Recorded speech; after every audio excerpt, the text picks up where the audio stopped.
Okay, it's back now. All right, we're gonna get started. My name is Ananya. I'm one of the events coordinators for the National South Asian Medical Student Association. Thank you everybody for joining. I'm really excited to see all of these new faces. This is our first event of the National South Asian Medical Student Association's Mental Health Awareness Month, and we are going to get started. Here with us today is our amazing guest, Ayushi Acharya. She's a licensed master social worker and master of public health. She specializes in women's health, South Asian mental health, anxiety, depression, and couples and relationship family counseling. So I'll let her take it away from here. Okay. Well, thanks so much for that introduction, and thank you for everyone for joining me tonight. So tonight we're going to be talking about boundary setting and confidence, and I just wanted to introduce myself a little bit. So I was born in India, and I grew up in Atlanta, Georgia. I have a bachelor's in psychology. And I have a master's of social work and a master's of public health from the University of Illinois, Chicago. I'm also a certified case manager, which was something that was pretty recent. I work as a case manager and social worker in a NICU at a major hospital in Dallas, and I'm also a private practice therapist. So I'm kind of doing a bunch of things at once, but that's what it is. So kind of an introduction to boundaries. So I kind of want you guys to imagine that boundaries is sort of like a space between you and another person, right? And so it's a very distinct, clear place where you begin and this other person ends. And the purpose of even setting healthy boundaries is, of course, it protects you, and it's kind of like you're taking care of yourself in that way. And another thing boundaries helps us do is it helps us clearly define our values, and which ultimately generates a healthier self-esteem. And this is another really, really important point. It creates like a lower level of neediness from other people around you. So you're not looking towards other people to give you something, right? You're getting that from you. And that's kind of what boundaries allows us to do. And this also creates more like a better emotional health, right? And then at that point, you have a little bit of emotional stability. So when things around you aren't going your way, you still feel center. And of course, it's just going to protect your time, your mental health, and your physical environment. And so this is a question my clients ask me a lot, actually. They'll be like, do I even need this? Like, is this something that I have to do? And, it's kind of complicated because, I think in certain situations, people feel that boundaries aren't valuable, but, in short answer, yes, like you do need boundaries. If you're the type of person where you're like, I can't make my own decisions, or I can't ask for what I need, I can't say no, or, I constantly feel criticized, or I feel responsible for this person's feelings, like how they're feeling, I need to feel that way. Like you're very receptive to other people's moods. You almost take on their mood. If they're upset, you're upset. If they're angry, you're angry. And that can be a very kind of like a complicated place to live in. Another thing would be you're just naturally, you feel yourself, you're nervous, or you're anxious, and at times you even feel almost like resentful of other people, because it's like, wait, like I was there for you. Like I know there's a point right here where it's like, do you ever feel resentful after being there for someone? It's like, I was there for you in your time of need. Why aren't you there for me? Because it's my time of need, Another thing is like, do you ever feel your energy is constantly drained and you have a source of inner pain? And I think people don't realize they actually need boundaries until they get to that point, when they realize the lack of boundaries is the reason for that inner pain. There's another, people are like, I hate drama, but somehow they're always in the middle of drama. That's another thing. I definitely think that's a huge part of it as well. And then it's kind of like, the famous savior complex. And I don't know if you've ever heard of something like that, but it's just kind of like where you feel like you need to save that person. That could be, in a relationship or even in a friendship, where you're like, this person's constantly, you're, living, you're doing your day-to-day activities, and you're like, no, like, this person needs me right now. I need to drop what I'm doing, and I need to call this person back. I need to text this person back. That's sometimes, and to that extent, you're neglecting your own needs. And this is another big part of it. It's like you actually feel that this person or this, thing isn't gonna love you if you don't, do what they tell you to do, or if you're not there for them. And this is another big piece of this. Do you ever feel like you're the only one extremely invested in all your relationships? And I feel like that happens a lot, especially to women, where they feel like you're constantly texting somebody, or you're constantly, and they're not responding. And you're like, well, I'm so invested in you. Why? And then you continue to text them. And at that point, that person's not giving you a response, right? So it's like you kind of just like hit a wall at that point. So, I mean, when people say, do they need them? I think to an extent, everybody has to have them. And so there's just some other signs that you need boundaries. So there's I think she's actually a social worker, but Dr. Brene Brown, she's written some really, really cool stuff. If you ever get a chance, definitely look her up. I think she said, when we fail to set boundaries and hold people accountable, we feel used and mistreated. So Dr. Brene Brown, she's really good at putting stuff in just very like plain words. And so I think when she says hold people accountable, she's saying like when we literally let people just walk all over us and just let it continue to happen. And then we're resentful, we're anxious, and we don't know why. And I think that's the piece, is like, we have no idea why. So this slide kind of just explains that here's some signs, and obviously it's not an exhaustive list.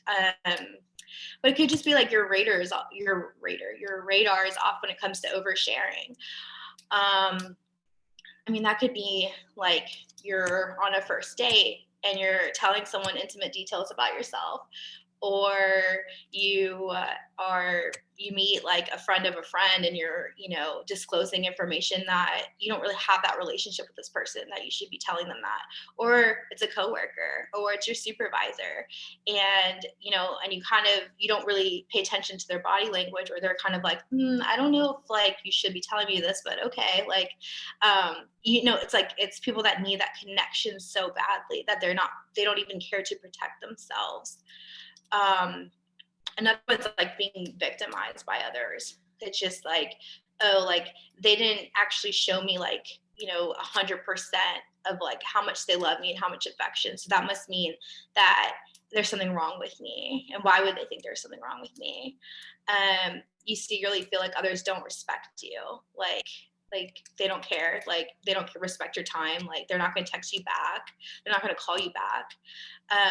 You have just a general strong fear of rejection. So that could even mean just like in your professional life. You feel that like anytime you submit a project or you do something, like you're constantly overthinking it, where you're like, oh, they're just not going to like it. Passive aggressiveness, that's a huge sign that you need boundaries. I mean, that's probably, and I think passive aggressiveness is really hard to, I guess, catch yourself like when you're doing it. But I guarantee like most times when you feel passive aggressive, that source of that aggressiveness is not from somebody else. Like that aggressiveness is coming from inside. Also, you find yourself in situations that compromise your morals, where you're just like, I'm not this type of person. Why am I acting like this? Or like, I don't want to, tell this person all this stuff about me. Why am I doing that? Or like, why am I, with this person when I should be somewhere else doing something that serves me, So that's kind of where, you can kind of catch yourself a little bit. So this is something I get a lot, and It's like I can't have boundaries with them. They're my best friend, they're my mom, they're my supervisor, they're my brother, it's my wife, therapist, it's my child, your coworker. I think the issue is that sometimes these relationships are so intimate, and we also think that, like, if I love somebody and they love me, like, there should not be any division between us. Like, we need to be as codependent as possible. Like, I don't want, I think, like, sometimes you see like Instagram captions, right, where they're like, I don't know where I begin and they end. Like, it's romantic almost, right? It's like not having boundaries is very romanticized. And then you kind of just like, and we're so used to it now as a society, is like, that's what we look for. Like, I want to be so connected to you that, like, without you, I'm not whole. But I mean, if you really think about that concept, that means you're living your whole life as half of a person, right? Like, you're living you're half of a person, and then you're going to constantly look towards other people. Like, you're going to look to your friendships, you're going to look to your supervisors, you're going to look through your soulmate, and you're going to be like, oh, I'm not complete until this person comes into my life and they complete me. But the second they leave me, I'm half a person again. So that's why I kind of, what I tell my clients a lot is just like, you have to have those boundaries with every single person. And unfortunately, there's no, I mean, and I don't personally work with a lot of children, but people feel it almost easier to set boundaries with children sometimes, where they're like, oh, you can't do this, you can't do that. So it's like, it's almost easier to do it with kids, but it's like, we don't do it as adults with our adult relationships. I don't know, it's kind of interesting that like in that way. I think another thing it does, it keeps us from having like ultimatums in our relationships. And I feel like that's, which, keeps us from feeling like resentful. And ultimately, I feel like the piece of all of this is that these boundaries ultimately like keep us from, it keeps us from violating these personal, intimate relationships. So it's about like separating like your feelings from another person's feelings. And so I use the word violation. So like, that's kind of a heavy word, when you feel violated. But like violations, that's something like, taking responsibility for someone else's feelings, or it's letting someone else's feelings dictate your own, or sacrificing your own needs, blaming others for your problems, or like accepting, and then like you're accepting responsibility for somebody else. And so the reason why I kind of bring this up with more of our intimate relationships is because these are people you're dealing with every single day of your life. Like, and I want you guys to think about people you talk to every single day, or like people, just in your life every single day. And you kind of have to look at those relationships very, very carefully. And you have to ask yourself, if I love this person, why am I not doing what I need to do to protect this relationship? Right? Because if you love something, you protect it, right? I mean, ultimately, ideally, right? So these are some so they say that like boundaries come in like two types of people. So you have your people that are going to rely on others entirely, and to the extent they expect others to take responsibility for their own actions. And then you have the person that's going to take too much responsibility for other people's actions, and they're going to wear other people's emotions like it's their own emotion. And the way the world works is these two people are attracted to each other. I mean, that's just the way it is. Like, these two people are going to find each other, and they're going to have a relationship. And by relationship, I don't even mean like, relationship can be anything, right? It's like even just like a friendship, parent-child relationship. Because these kind of people, they need each other. They like, because like, I'm not going to take responsibility for myself, but I'm going to have a friend who every time I do something wrong or I'm upset, I'm going to call this friend and I'm going to make it their problem. And they need to, wear my problem. They need to wear my emotions the rest of their day, because they feel, because I love them so much, right? Or they love me so much. And I mean, it's almost something, at that point, it feels almost harmless, but what it ultimately does is that it robs both those people of their own individuality. And some important concepts I feel like about boundaries is people are scared of them because they feel like they're so permanent. I think boundaries is kind of like has such permanency in the word itself, but I think like people think it's like a straight line, but like I like to kind of think of boundaries as like a wave. And I think like when you start thinking about it like that, like it changes how you actually perceive it, like almost like a visual. Like it doesn't need to be a straight boundary. And that's not to say that you don't need to be strict about your boundaries, but you need to be fluid. You need to be fluid as a person. You need to realize that like, sometimes people are going to need you, and you can, and you have to know yourself and like realize like, okay, I can flow with this a little bit. And then sometimes you're going to be like, oh no, like this is violating my boundaries. So like, I'm going to put it back up. You kind of have to do that a little bit. And it's really not about who's right or wrong in the situation. There is no right or there's no wrong. Those two types of people that I mentioned before, neither one of them, I think, are doing it on purpose. And the biggest part is control. So I'm going to stop right here, and I'm just going to kind of explain something about control. So I work with a lot of women, and that's our favorite thing is control, specifically like women.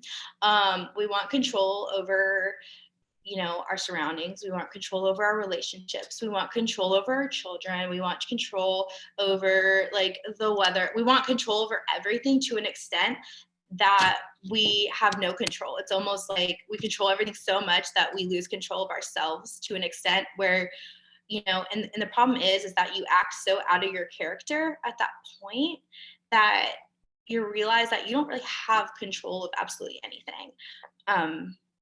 And another thing is that all those things, like all those factors, all those extra factors, are not really us being in control. It's actually us being codependent on other people. We're codependent on our children to act the way we want them to act. We're codependent on our partner. They have to act this way because if they don't act that way, then right, like my half of a person is not going to be fulfilled at that point. So that's just one thing. And then when I say you deserve to feel in control, so like when people say like control is kind of an illusion. So I'm not going to say that, but like when I say like you deserve to feel in control, is that you deserve it for it to like not be an illusion. So that's kind of my piece on control. So this is like a phrase I love. And if you have something to write with, I would write this down. So it says, it's everything is a mirror. And so when we say everything is a mirror, I love saying it. I almost say this to the people I talk to every single day. So when we say everything is a mirror, what we're kind of talking about is that so when you look at all your intimate relationships, right, you're kind of looking at it like the other people are reflecting parts of your consciousness, right? And they're reflecting it back to you. So it's literally a mirror. And so what you're looking at is you're not looking at the other person, you're looking at yourself. And you are like, and they're almost allowing you to see yourself for like who you are. So that means like you're able to like to grow, to change your beliefs about who you are. And when you realize that everyone around you is just a reflection of you, it actually will change your relationship in more of a positive way, I think. So like the qualities you most admire in others are part of your consciousness, okay? And that same thing goes for the qualities that you dislike in other people. So, it's like, so like the angst or like the discord in your relationships, they're ultimately going to reflect like the emotional disturbance that's actually like in your mind. And I think it's really important to realize that all these things are connected. And I think once you feel so disconnected from these relationships, or on the other side, right? If you're the other type of person, you feel entirely too invested on these parts, like you're not really looking at that person, you're looking at yourself. And I think that's really hard for people to understand that. But it's a really interesting concept, you know. So I would encourage you, just like look at all the people in your life, and just like look at them, like, and try to evaluate them, and say like, okay, like I don't like this about you, but does that mean, like, is that something I do? Is that something I don't like about myself? Like, I mean, it's kind of interesting when you realize that. And it's not even just about like all the people, it's everything. That it's where you work, it's how you spend your time, it's who you spend your time with, it's who you love, what you put in your body, what you consume on, like, you know, on your day-to-day social media. It's all going to reflect like the deepest parts of your consciousness.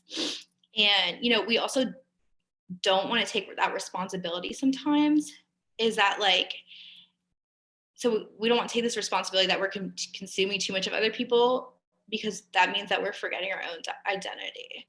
So I think that's, you know, that's just something to like think about and like kind of carry with you. But I think it's a cool concept. Just a couple other things that happen when you have boundaries. You know, you can protect your joy. I mean, that's a big thing, right? I think sometimes it's hard, especially like, you know, these times like with COVID. I think COVID showed us a lot of that, is that you really have to consciously protect your joy.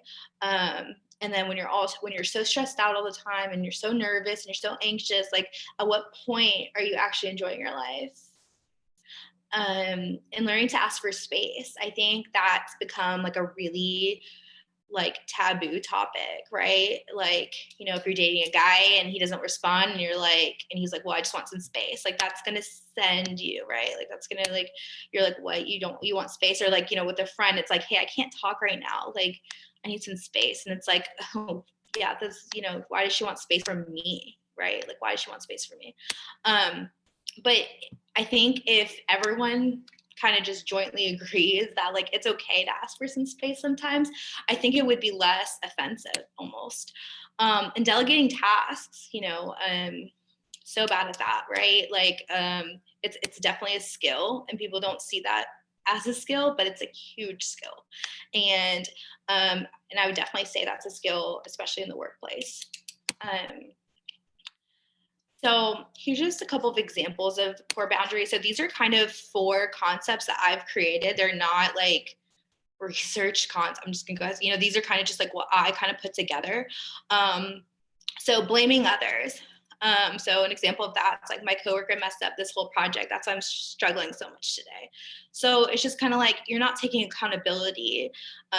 Like if the project's messed up, it has to be somebody else's fault. There's no way it can be your fault. You know, that's an example of a poor boundary. Fear of potential rejection. I would love to come hang out with you, but my girlfriend will get angry if I go out without her. So I see that in a lot of relationships. It's a lot of like fear of a rejection that literally has not happened yet. Like it hasn't happened, but there's just this innate fear of it. Missing opportunities. So we see that a lot. We see that a lot, especially, you know, kind of bring it back to South Asian culture. Like we see that, you know, the missing opportunities piece is, you know, I just got my dream job, and my parents would never forgive me for moving away from them. So it's just kind of like, now I'm going to take on my parents' feelings, and I'm going to say no to something that could have potentially served me. Backbending. So this is like my favorite one, because I completely made that up myself, and it's not a real concept either. But I think it makes so much sense. Like when you physically see somebody in a backbend like position, it's like, I know we plan to meet halfway for dinner, but I can drive an extra hour to you if you're tired. That's something so small, right? Like it's such a small thing. It's like, oh, I'm not tired, my friend's tired. Like let me just like go to them. Like it's like, but it's also like, but I'm sure you're tired. I'm sure, you know, it's like you're not even considering yourself. And this is just like a tiny example of backbending. But I mean, if you put it on a larger scale, you're ultimately just going to be somebody that people just know that you're going to bend to their will, so much so that that's all you're going to constantly do. and it's just going to get bigger and bigger as you form more relationships in your life. So those are some examples of poor boundaries. So this is kind of like the intersection of like confidence and boundaries. So I would definitely say boundaries help us form our own identity. Without boundaries, we're constantly living in this like gray area. And so I think when you're a critical thinker, you're constantly living in a gray area. I will say that. So you're constantly seeing that not everything is right or wrong, right? Not everything is good or bad. But when you put that into relationships or like when you put that into boundaries and you're constantly not setting them like kind of in stone, then you're going to constantly be in a gray area in your relationships. And you don't ever want to be in a gray area in relationships. You want to know how much you mean to someone. You want someone to know how much you mean to them. That way you guys don't have to do this like this dance, right? And there's no power struggle. This completely eliminates that power struggle between you two. And then it becomes, and when I say like, it becomes clear who has the responsibility in the relationship. When something happened, who has that responsibility? And then it becomes clear who's at fault. So is this my fault or is this your fault? Where it's like, I know I set my boundary, so this must be your fault. Or like, this is something that, and by fault, I mean like, this is something you need to work on, not me. And it becomes clear why you're doing what you're even doing.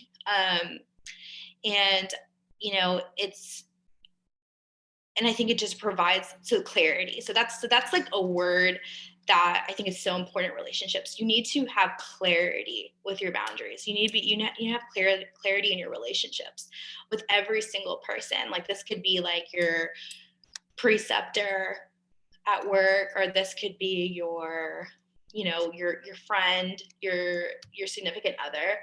And that kind of goes back to like, you need to know like exactly how much you mean to them and vice versa. And I mean, it's proven that, this codependency on others will create low self-esteem. And that piece is because you cannot control what other people do. They're not going to do what you want them to do. And I think that's a really hard, I guess, concept to even like wrap your head around, because you want them to act the way you want them to better serve you, but that's not always going to happen. You need to be able to like separate yourself from your parents, your coworkers.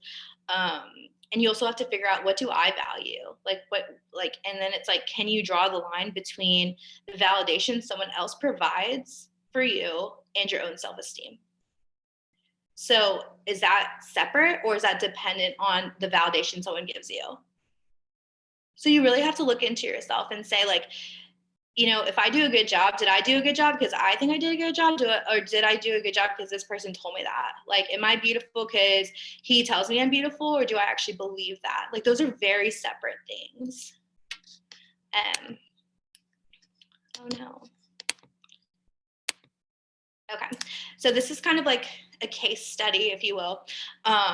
This is kind of like just a work situation. This is a 32-year-old female. She works 8 a.m. to 5 p.m. But every day around 4:30 p.m., the supervisor gives her another assignment, and AJ has to stay at work and does not get home till 6:30 to 7 p.m. So she's often tired, irritable, has a headache. She really wants to take a 3-day weekend, but fears that her supervisor will think she's underperforming. So this is something that you're going to get a lot in your workplace. It's a lot about like not setting clear boundaries with like someone, with your supervisor, or this could even be with a coworker. But the key to this is the tired, irritable, and has a headache. So it's like when you constantly feel like that every day, I think people get so used to it that they think it's normal, but these aren't things that you should feel every single day. Yeah. Do you feel them sometimes? Yes. But if you're constantly feeling burnt out by your job, like, I mean, that's a huge sign. And honestly, a lot, I won't say a lot, but a lot, like, clients come to me and that is almost their like number one reason sometimes for starting therapy, besides like relationship stuff. This is like probably second. This is a good second, is the workplace and like unhappiness in their workplace. And oftentimes if you really just like write it all on paper, it's because of these poor boundaries that they have not set. I mean, they're not any boundaries actually at that point. So here's another example. This is a 28-year-old male. He's married, prime of his job, receives a job in Orlando. He doesn't live in Orlando, he lives somewhere else. He fears what his mother is going to say if he takes this job. And if his mother, he tells his mom and she says, how can you do this to me? I'm your mother. How can you plan on leaving me? So he doesn't talk to his wife about this opportunity, and she might have wanted to move to Orlando.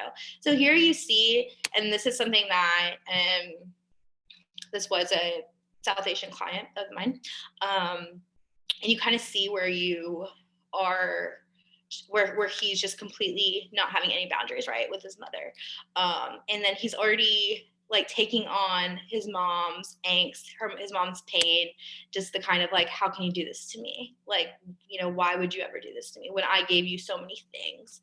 But that's not the way a relationship should be, right? Like, this is something that could serving him and could potentially serve his family, like, him and his wife, but he can't wrap his head around that. So he just doesn't bring it up to her. And I mean, and you can kind of just imagine what the repercussions of that was. So I'm kind of nearing the end of my presentation, but so these are some book recommendations. This is one thing that I will definitely suggest. Like, if there's anything that you ever need, like, I'm not big on like all the self-help books. I would take everything with a grain of salt, but these are a couple that I truly I have read myself, and I like them a lot. And they're not there. So a lot of books on boundaries will come from like a spiritual aspect. There's a lot of like Christian based books. So none of these are like that. And I would probably say the best one, and it's a short read, is Why Won't You Apologize? So great. Such a great title. Literally, that title is so great. But I think it's the best one right there. And then I think this Nathaniel Brandon, he writes a lot about like self-esteem and like that sort of thing. And then where to draw the line. That's great, right? Like, so it's like a physical boundary. But out of all these, definitely, if you can get Why Won't You Apologize from Amazon. It's a short read. It's really good. And then, so this is just a couple, just like connect with me. This presentation does not serve as diagnosis or alternative to therapy. If you need assistance finding a therapist, I would call your insurance company, or a lot of good therapists are still private pay. And I like Psychology Today. And I know there's it's not southasiantherapist.com. I think it's .org. I can't remember, but I'm on that as well. It's a really good website. I think it's also relatively new. And that is my email. If you have any questions about this presentation or you need help finding a therapist in your area, I would be more than happy to help you. And I'm going to turn this over for the Q&A. Okay, great.